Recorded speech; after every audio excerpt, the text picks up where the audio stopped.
All right, I think we are live. Wonderful. Okay. All right, let me turn my phone down because nobody calls me until I'm doing this. Okay, so welcome everyone. I'm so excited. I'm so excited. I'm so excited.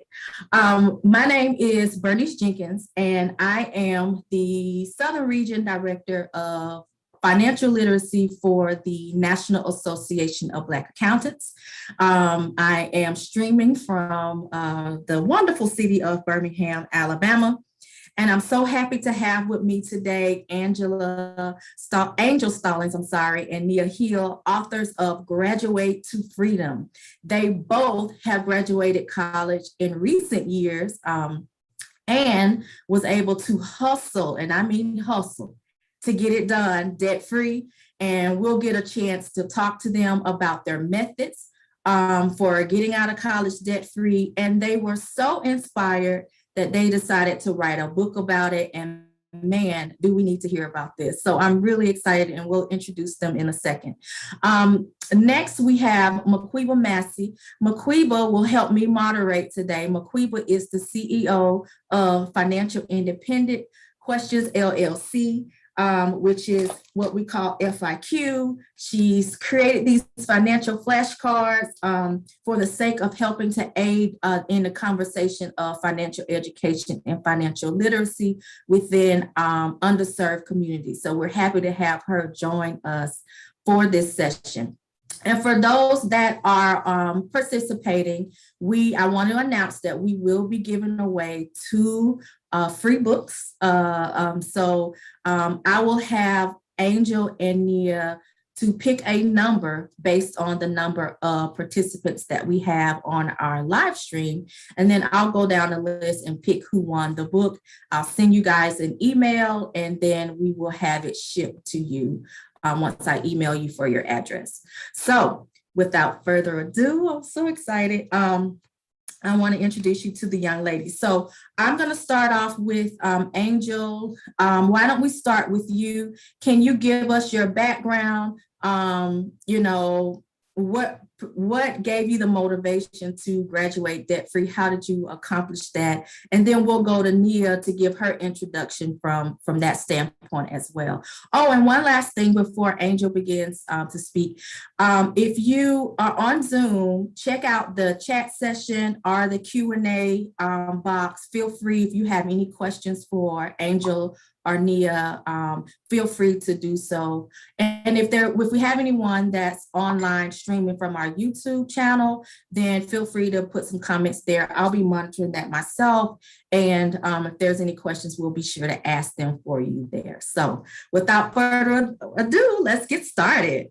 Angel, give us a little bit about yourself. Awesome.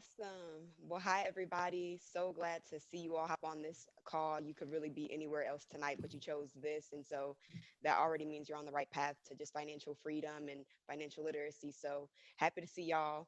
I'm Angel Stallings. I'm from Detroit, Michigan. I'm currently working with the Detroit Pistons as their accountant coordinator, and also am a licensed CPA in the state of Michigan. So that feels like the biggest weight off my shoulders. But I'm a Central Michigan University alumna, class of 2020. And like Bernice said, we graduated debt free.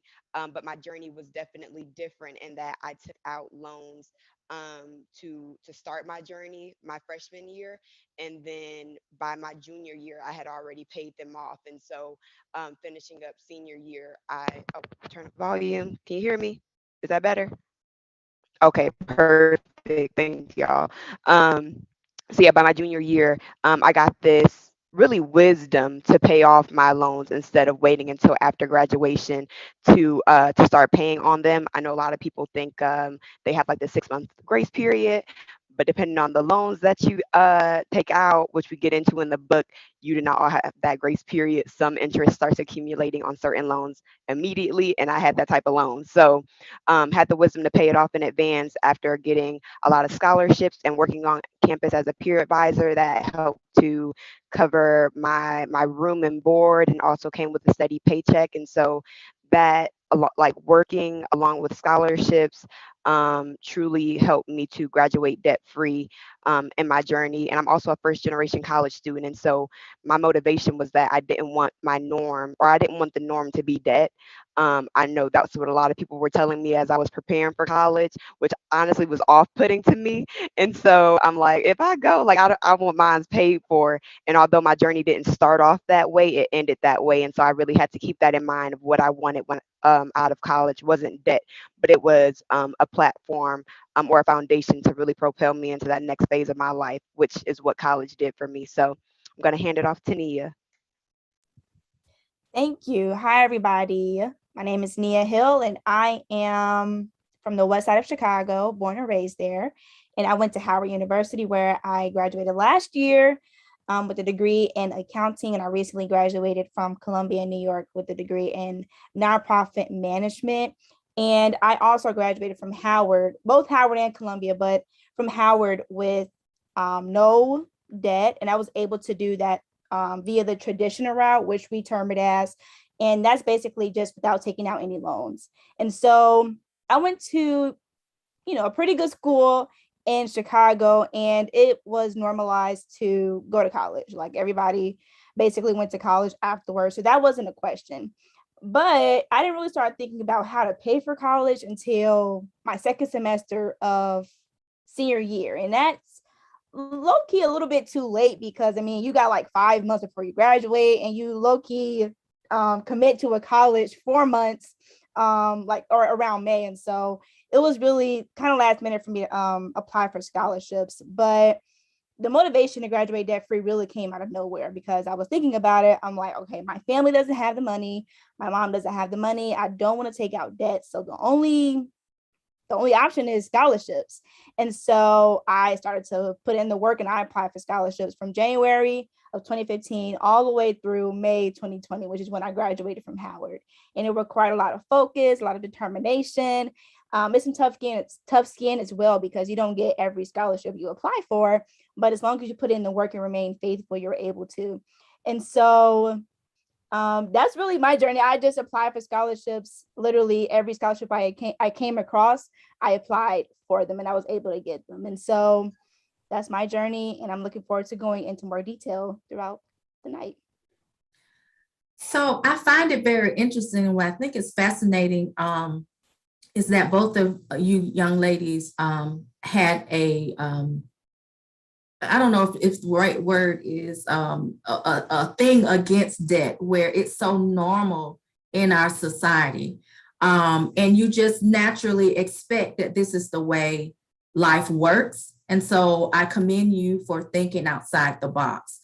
Can you explain though, like from your childhood or maybe even from your background, what is it that has gotten your mentality against the idea that you can do this without debt?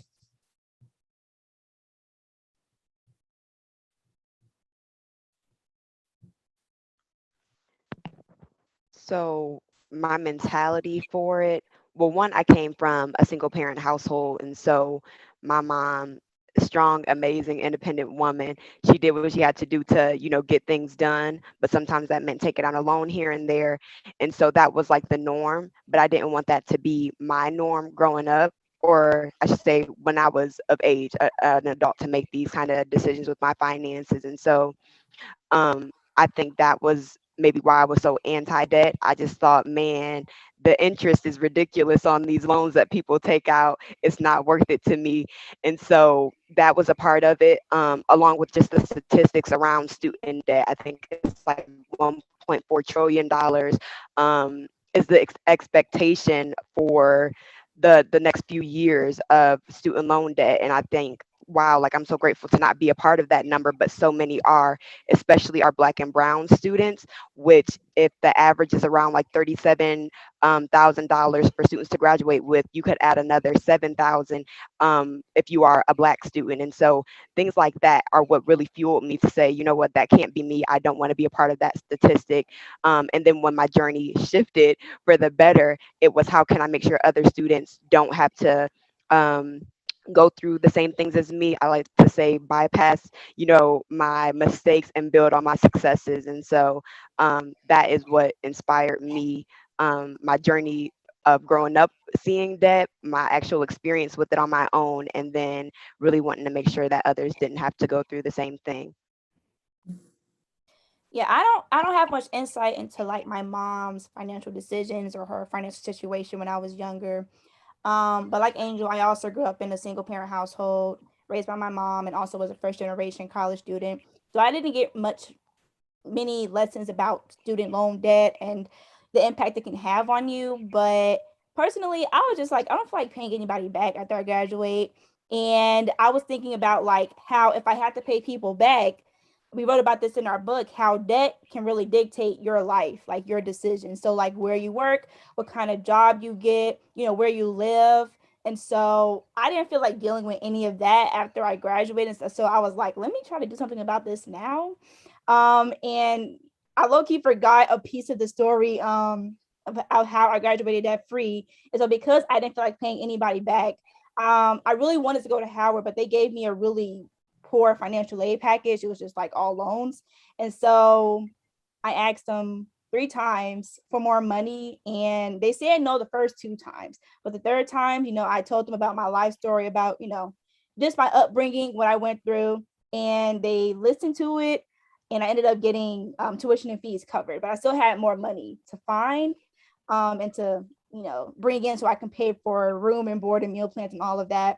But it was really because the answer to your question is that I didn't feel like paying anybody back. And I wanted to do what I wanted to do with my money after I graduated. And so that's why I was anti-debt. Awesome. Go ahead, Mark McQueen.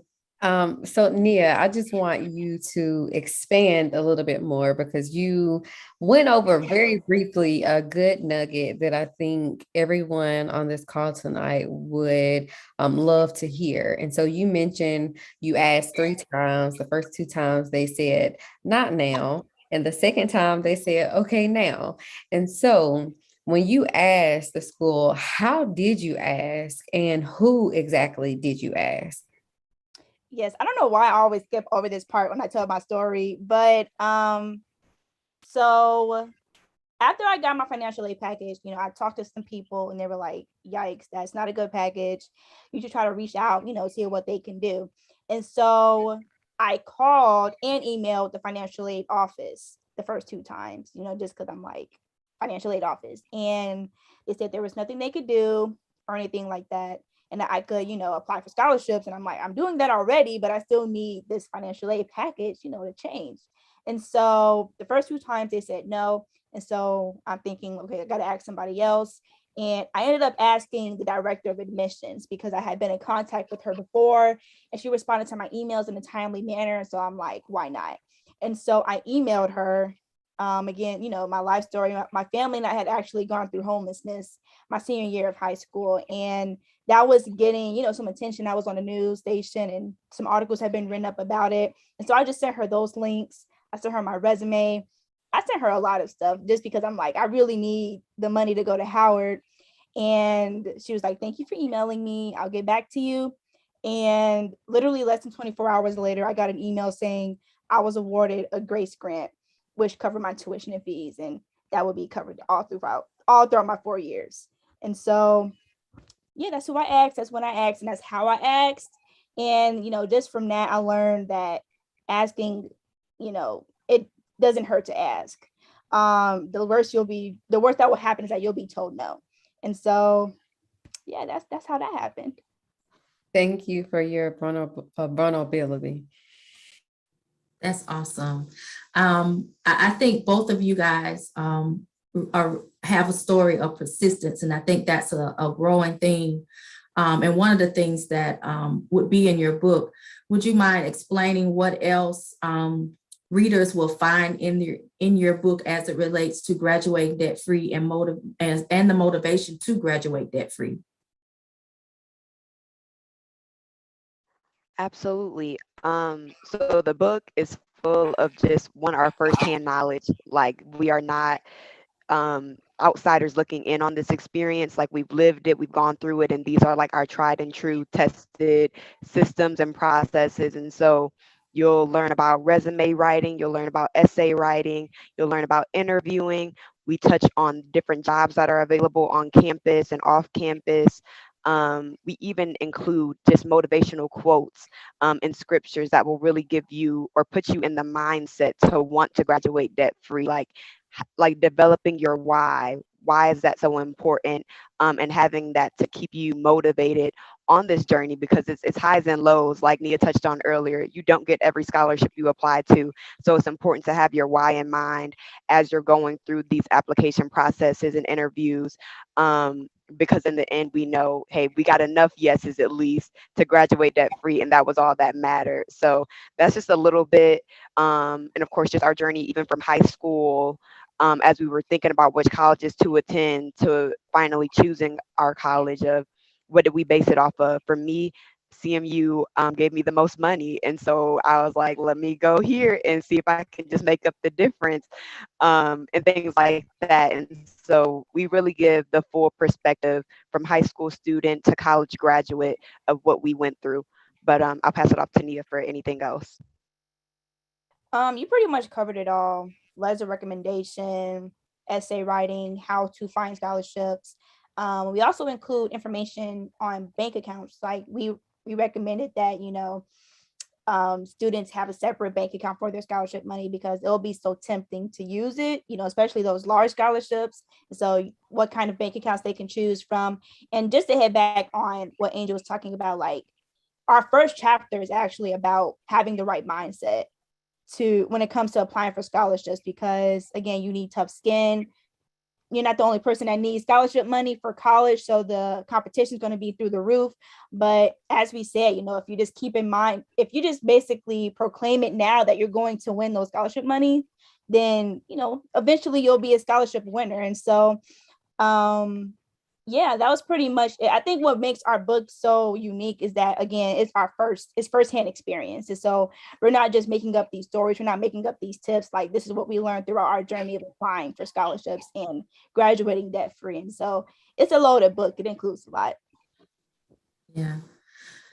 So one of the things you have and on the cover of your book is, the how-to guide for graduating debt free. And you mentioned that you're giving perspectives from an HBCU and a PWI perspective.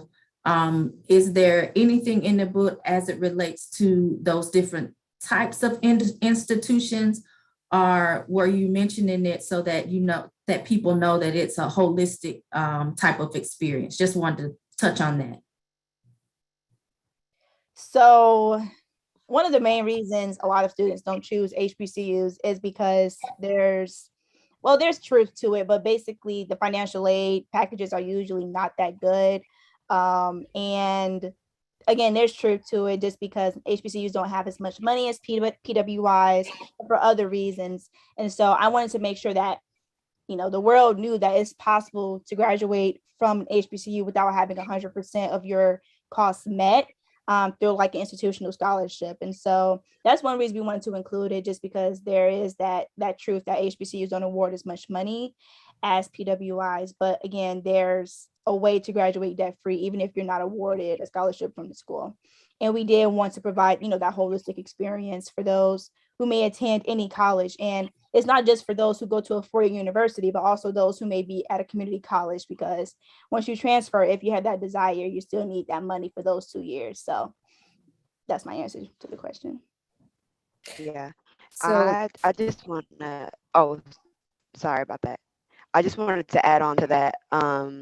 One thing we touched on in the book, which is a quote by Dr. Darius Daniels, which just says, it's not about where you go, it's how you steward wherever you go. And so for us, it wasn't about choosing a HBCU or PWI or a community college or Ivy League. It was about how you steward where you go. How do you go after those funds? How do you make those connections on campus? How do you develop as a leader and as a person? So we didn't want the conversation to really center on HBCU HBCU versus PWI. We just wanted to mention it so that you know it's not about where you go. It's again how you steward where you go. And both of us did that. And of course, we've seen the opposite of our peers who went to the same exact schools and graduated with a ton of debt. So we know it's not the institutions per se, but it's the individual and how they, you know, made it happen while they were on campus. So that's one thing I just wanted to note. Awesome. Thank you for that. I do want to refer to the chat or the Q&A for a quick moment. We do have one question from Chris Davis, and he asks, outside of persistence, what is something you two would say helps getting into college? And to expand on that just a little bit, I'm going to break it down even more to say what helps getting into college financially.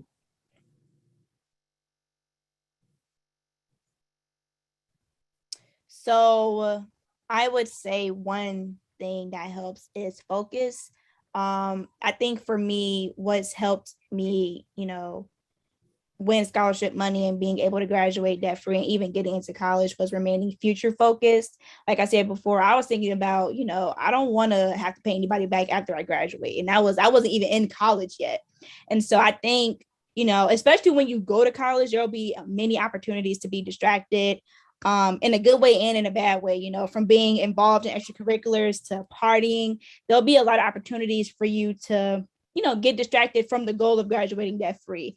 And so I think just remembering to stay focused and to think about life, not only 5 years down the line, but when you have kids and they have kids and how that can impact your bloodline. I think it becomes easier to get into college just because you're so focused on achieving that goal. That's good. I would add just being confident, like you'll apply for a lot of colleges and you might not even get into all of them. But on top of being confident, I would say keep the faith. Like I really believe that God opened the right door. There were certain universities I applied to, and I'm like, this was my dream school. And then I didn't get in, or I got, some people get deferred and things like that. But I was so blessed that like the door for CMU opened because I wouldn't have had like the experiences that I've had, made the connections that I did without going to this specific university and getting the funding that I did from them. So along with being persistent and knowing your why, just remain confident that the right door will open in due time. And so not all no's are a bad thing. A quote says rejection is for your protection at times. And so I believe that I was protected from certain doors that could have opened with other universities, and instead the right door opened where I was supposed to be. So I'd also like to add being open-minded. I know like there are some people who may say, oh, I want to go to Stanford. They don't get into Stanford and it's like, well, I guess I'm not going to college, but you may get into a local school or an HBCU or, just any other school. And like Angel said, like rejection could be a good thing. That can be your path turning for a good reason. And you find out going to a different school was the best thing that could have happened to you.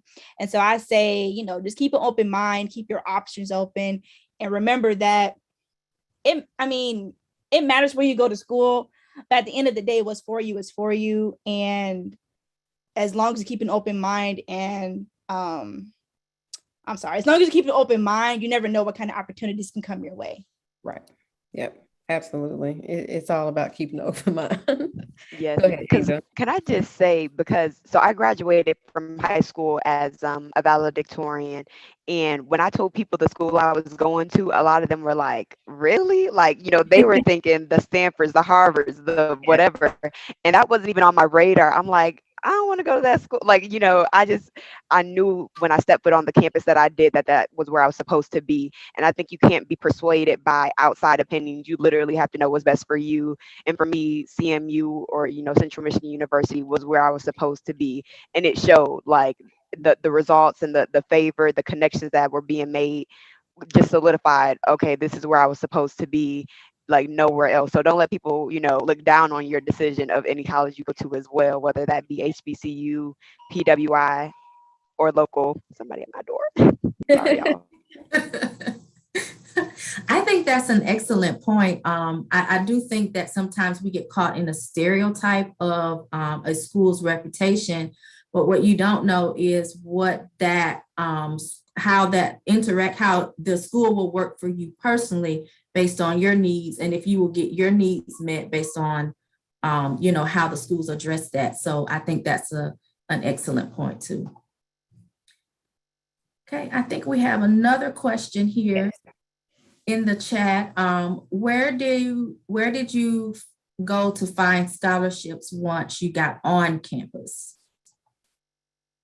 So many people, I believe, think that Google is the main thing you can use to find scholarships.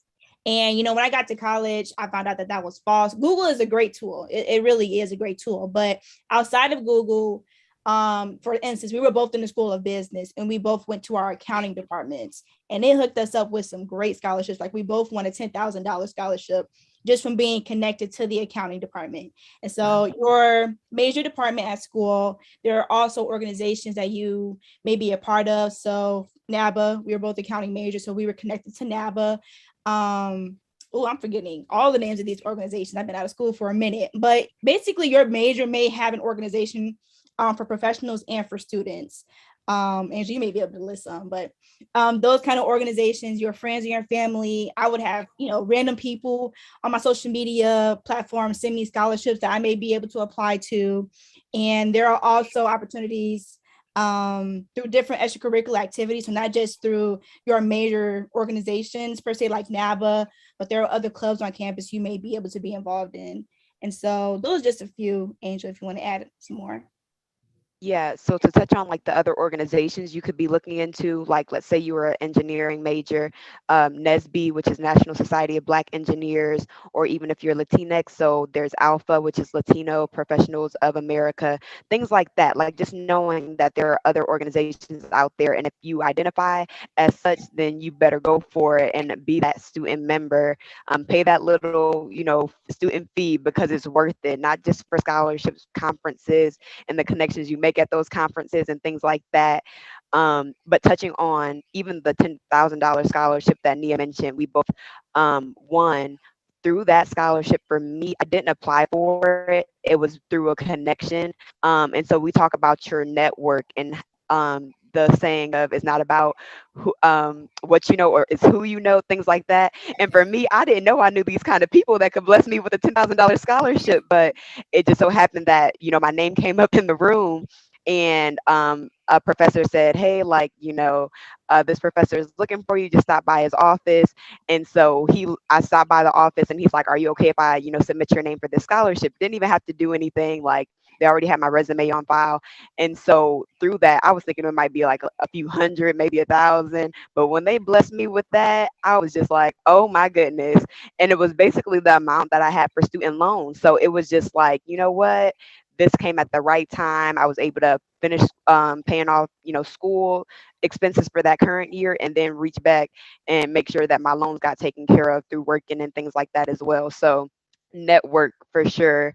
Those professional organizations, some websites like FastWeb and things like that. But really going on your school's website every year, there are, or maybe even every semester, there are scholarships that are available to you. A lot of alumni are reaching back and might be bringing new scholarships. So you really want to have your hand on the pulse of what's going on your university's campus to just have access to those scholarships as they're coming about. So really just talking to different people. I had a great friend who is 4 years older than me, who went to CMU before I did, and she was the reason that I got the largest scholarship that I did, which was like for multicultural advancement, because she was the one that told me. So even thinking about your friends and those who are older than you, the big bros, big sisters that are around you, like, can you reach out to them and get some wisdom from them on, navigating college? You just never know. Like, network, reach out. And just to like tie back to the network, this is why it's really important that your brand is strong and it's well known and it's a positive brand, because you never know, like for the $10,000 scholarship, you had to be nominated. Like, so you couldn't just like find it online and apply, but you had to be nominated. And so just making sure that you're a good student, you're treating people respectfully, and you're being sure to network with people. I'm more so introverted, but when it came to money, I was extroverted. And so just make sure that, you put yourself out there and that your brand is well known. And I would just say, even as like the high school students, and college students, of course, just participating in class. Like, I know we're in, a virtual time as well, but turning the camera on every once in a while, making sure you're participating in these meetings or participating in your classes so that your teachers and professors know who you are. Like, you don't want to be that person at the end of the semester and they're like, you were in my class? Like, I didn't even know, I didn't know you. You were always at the back. You were always coming in late, things like that. Like, you really want to make sure you're building a good reputation about yourself. So that speaks volumes. So yeah, just making sure you're participating. It's in the little day-to-day things, not just the big ask. Like, you got to build up to that, the big ask, when you're thinking about letters of recommendation and things like that as well. So So before I get to the next question, just a note, ladies, within the chat, when you're responding to the group, make sure it says everyone. I think you guys are naturally going to host and panelists. So I want to make sure that the attendees are getting some of the things that you're adding in the chat. But so I want to talk about life after death, not death, but debt. Sorry. I want to talk about what that looks like for you guys. What kind of financial goals are you able to set now that you probably wouldn't be able to do had you had the college debt? And the reason why I want you guys to do that, because I kind of I want our students and our attendees to really get the feel of what does that feel like? What does freedom feel like? And hopefully that will motivate some of our students to try to go down that path.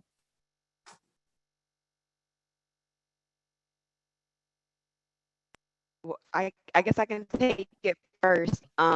Just a lot. I mean, there is so much freedom in graduating debt free. I mean, like, no pun intended, but that's really it. There's like this weight off of my shoulders of really being able to, one, tell my money where it's going. Like, there is not this student loan bill that I have to pay every month or however often you have to pay it. I get my paychecks and I say I want to do this with my money and I want to do that and I want to save towards this and that. And so it's really just the freedom that comes along with it. I'll say, like, just treating yourself. So, like, I updated or upgraded my car, and so, and I saved for it, and I made sure that I was able to pay cash for it as well. So those are just little things. And just one benefit for me was switching jobs after graduation. And so I think a lot of people can sometimes stay in a situation that might not be the best for them, where they realize, this isn't actually a good fit for me. But they stay because of the paycheck. They stay because they need it. They got bills to pay. They got loans that they have to pay off. And so they're kind of stuck.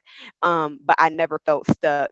I felt like this is just one resource that, God is using to bring some finances into my life, but He can use another one too, that might be a little less stressful or might be a little more purposeful. And so I could make that decision now at, 23, to say, actually, let's pivot. Let's do something that I, really enjoy, which was, for me, going into sports and being a sports accountant. And so I'm really, happy that I was able to make that decision so early on in my career.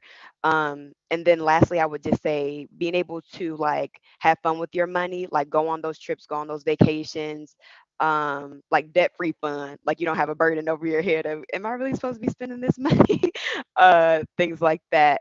And just being able to give back to your community, give back to different organizations that have poured into you, being able to, sow a seed, now a financial seed even, to somebody or something that benefited you as a student and was helping you or helping me in my time of need. So those are just a few, but I pass it off to Nia. Yeah, my answer doesn't differ much. Like we said, when you graduate debt free, you're able to do whatever you want with your money. Your money does not control you. It doesn't dictate your decisions. And so at the moment, I'm really focused on saving a lot. I'm able to save I haven't started my job yet, but back when I had like a work studies program, or an internship throughout grad school, for instance, I was able to allocate most of my money to saving up for purchasing a home in the future. And I'm able to save most of my money for my emergency fund. And I'm also able to treat myself more. So, my spa days, like I talked about last time, those come through and I don't have to worry about, I have to pay off my student loan debt. And so I'm really able to do whatever I want with my money because I'm not concerned about paying anybody back. And so, yeah, I mean, yeah, I can do whatever I want with my money. Listen, that is very desirable. And, I want to see more of our students do that.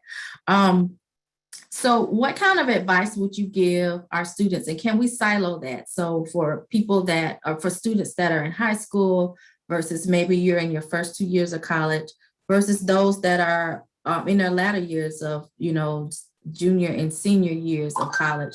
What are those, what would be your advice for those three different groups?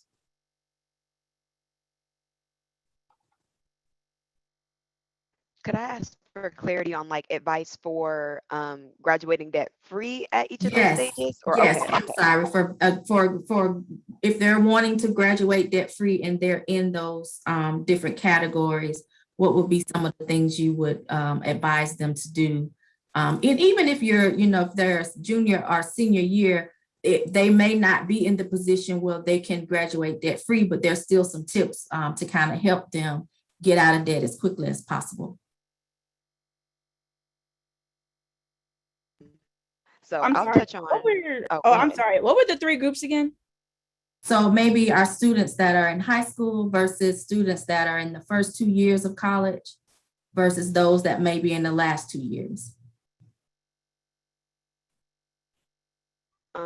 Okay, so I'll start with, let's say, high school, and just planning. Like we touch on in the book, like the timing of these scholarships are pretty predictable once you find out about them. So even if you are even a freshman or a sophomore, but you're already thinking about how you want to graduate debt free, you can start putting together like a Google Doc or an Excel sheet or something, and just kind of keeping track of, okay, I could be eligible for this scholarship in the future, or what criteria do I need to meet in order to be eligible for this later down the line when I'm a junior or senior in high school and I'm taking those standardized tests and things like that. So just planning, preparing, knowing what the criteria is, knowing what kind of GPA you need to have or what kind of extracurriculars you need to be involved in. I think that's a good start for like a high school student.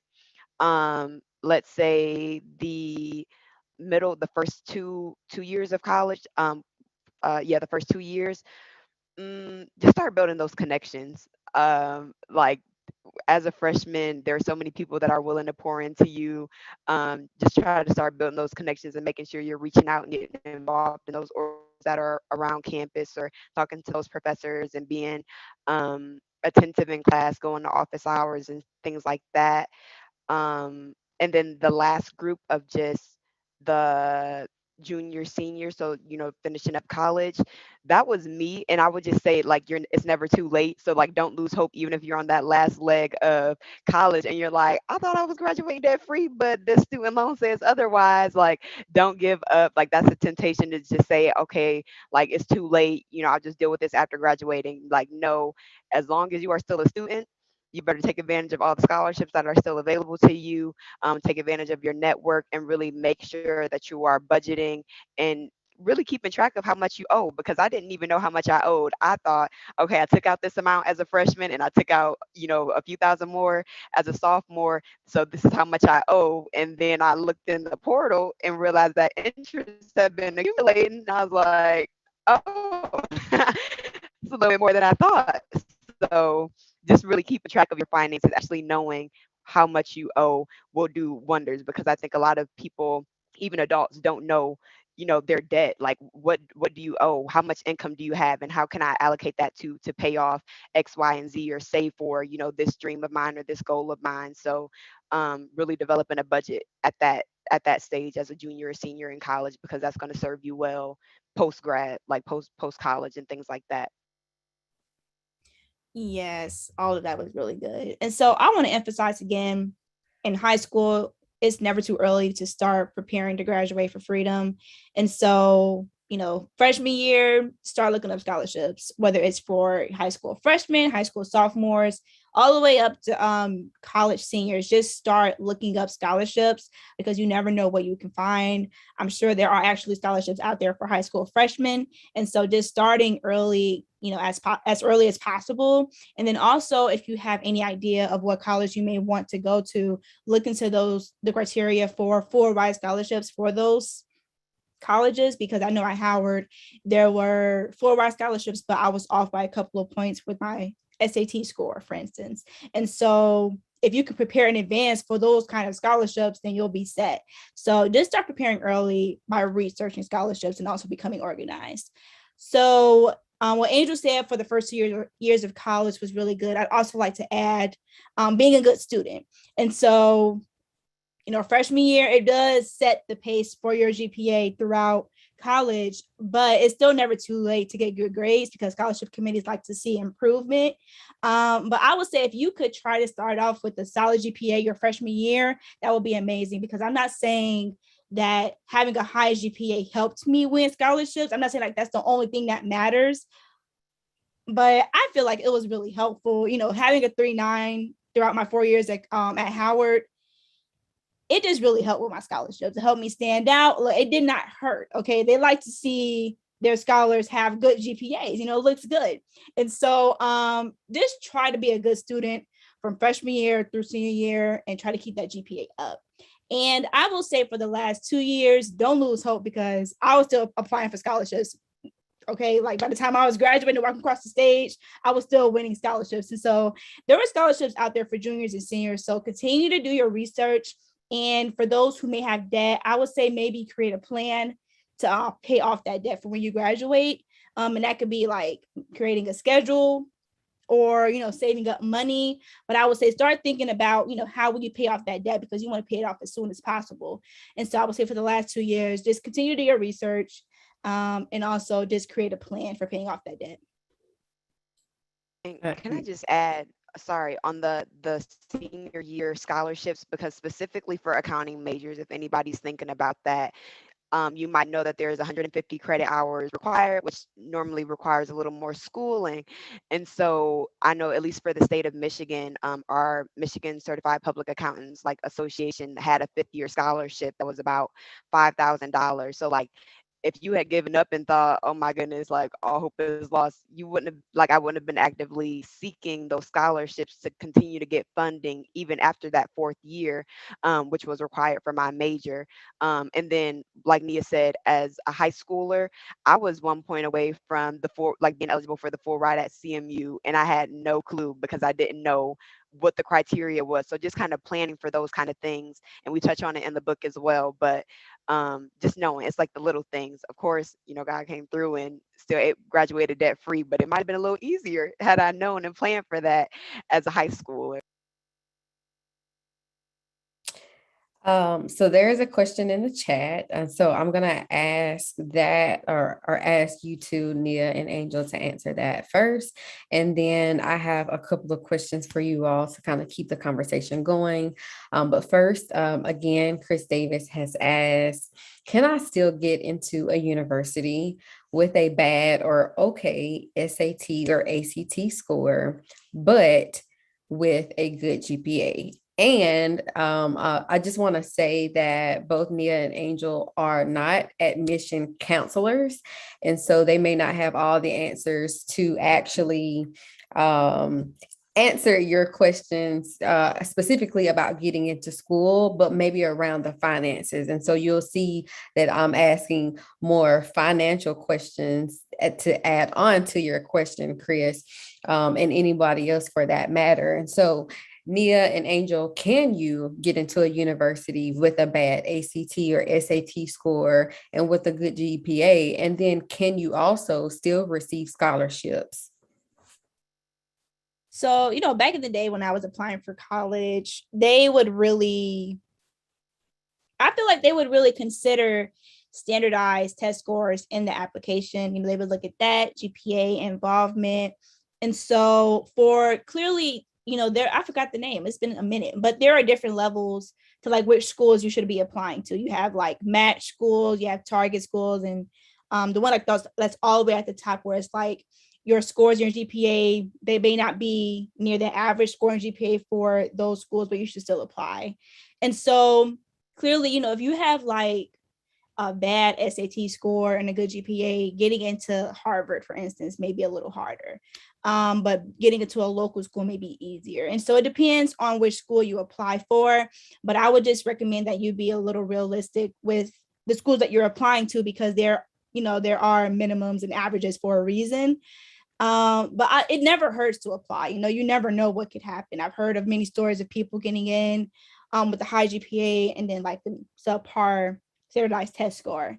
But I say all of that because nowadays, I feel like colleges are starting to eliminate that portion of the application, just because, like, for many reasons that can open a whole different discussion. But standardized test scores, I feel like they're not as important anymore when it comes to getting into college, just because of many reasons.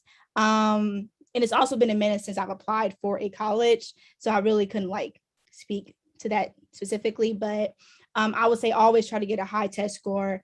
But there are colleges everywhere. There are many colleges, and you could definitely get into college, I feel like, despite your score and despite your GPA.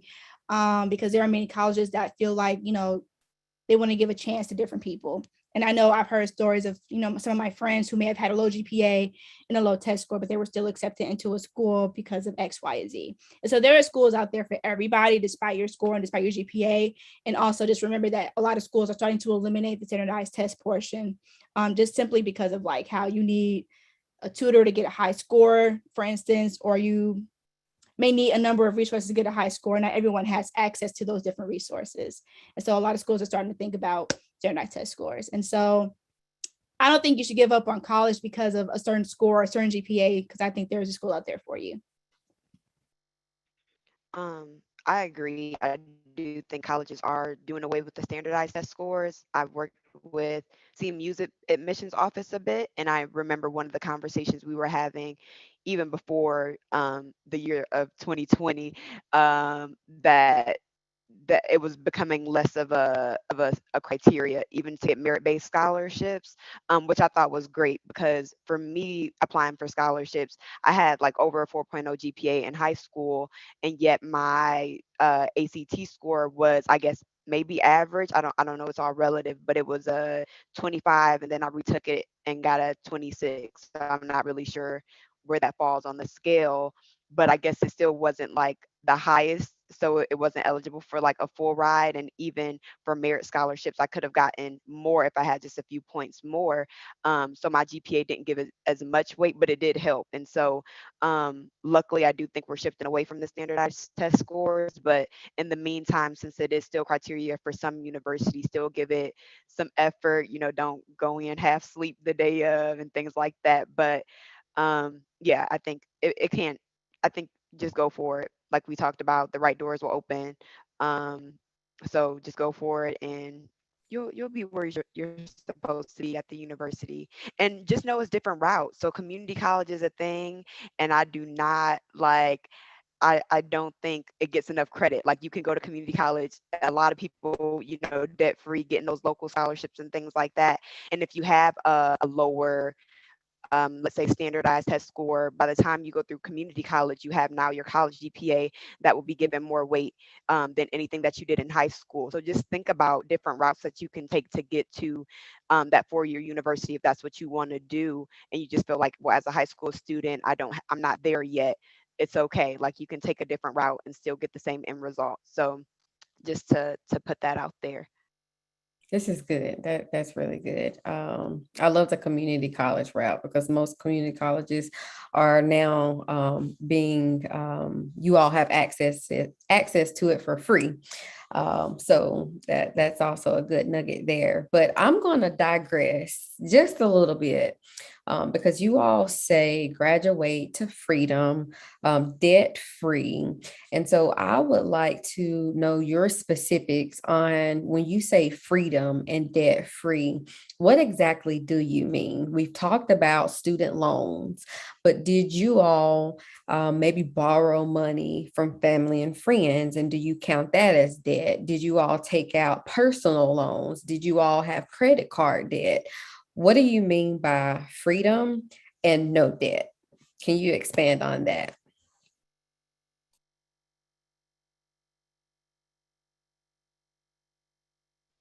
So I guess I'll take it first. Mine is pretty simple. So like freedom means like debt free in all areas. So I don't, and people can disagree with me on this. I love having healthy conversations around debt and credit cards, but I don't use credit cards. Like if it's not in my savings on my debit card, then I can't afford it. Like that's just kind of my mentality. When it came to funding school, I didn't have the I guess extra supportive family or things like that to reach out to. So I couldn't ask for like a parent loan or things like that. Like all the loans were taken out in my name, and so we break down the different kind of loans that are out there. So if you do have family to support you, that's great. But for the students specifically who don't, we just want to encourage you that like you can do this, not on your own, because I definitely had a support system and I had community and I had wise counselors to guide me on this. But as far as my finances, like I did have to do that on my own and work and save and things like that. So yeah, completely debt free. So no credit cards, no parent loans or anything like that. And again, even when I got my car, getting that one debt free, as well, or paying cash for it. So like things like that. I really have developed this mindset of like I want it, and I want to own it, or I want it free. Like I don't want any extra strings attached to it. Like I didn't want a degree with strings attached to it. That's not didn't feel like mine yet if somebody else still owned a piece of it. So things like that. I think that's a mindset of the type of freedom or financial freedom that I have now. Yeah, so I would say financial freedom is again not allowing your money to control you and you being able to control your money. And so, according to that definition, I feel like some people may think that certain forms of debt is okay just because you're allowing that debt to come to existence. So, like maybe having a car note or a mortgage, like that may be good debt to people, but there are also bad debt to people that they think may not exist. And so I think you being able to say, okay, I'll take out a loan in this simply because I can, I don't have to, and it's a good investment in myself. Um, but yeah, when it came to college and people helping me out, no, there was definitely like no help from anybody simply because I come from a low income household. And so there was really, not an option when it came to that. Although they may have wanted to help, they had other things they had to take care of back at home. And so that wasn't really ever an option to me. And so I did have to work throughout my 4 years and, apply for different types of grants that could help me with my living expenses. Um, and so, yeah, but overall, I would say that financial freedom is doing whatever you want with your money again, and not allowing your money to dictate like what you do with your life. Perfect. Thank you all for the insight. Very helpful, and I'm sure everyone on this call appreciates it. And so we do have a question in the chat, and it's specifically regarding graduate students. Do you all have any insight or advice on how to provide funding, scholarships, assistantships, whatever it may be, for graduate students? How can they graduate debt free? So yes, at the beginning I mentioned that I recently graduated from Columbia, New York with a master's degree, and I was able to get that debt free. And I got that debt free through a fellowship that I applied for. And so when it came to that, grad school, that ended there, like, my scholarship journey, because everything was covered through that fellowship. But I would say that it's definitely possible to graduate, debt free from grad school. There are fellowships out there. There are scholarships out there. There are jobs out or certain work study jobs out there that could cover different expenses. I would say that again, that would probably require research prior to, because I discovered the fellowship that I got sophomore year of college. And so I think it's definitely possible to graduate debt free from grad school. You would have to do research or, work while in grad school. All right, it looks like Angel agrees, and maybe not have anything else to say. So I do have one question, and then we'll refer back to Bernice. But I'm going to kind of digress a little bit more and really and truly get insight into how you all graduated debt free. And so, what I mean by that is, can you walk us through? Let's just say all of us got off this call and we were on the computer or wherever we are in our lives. Take us step by step into what exactly you did or what would you want us to do to get to where you are. So what methodologies, what methods did you use in order to become debt free?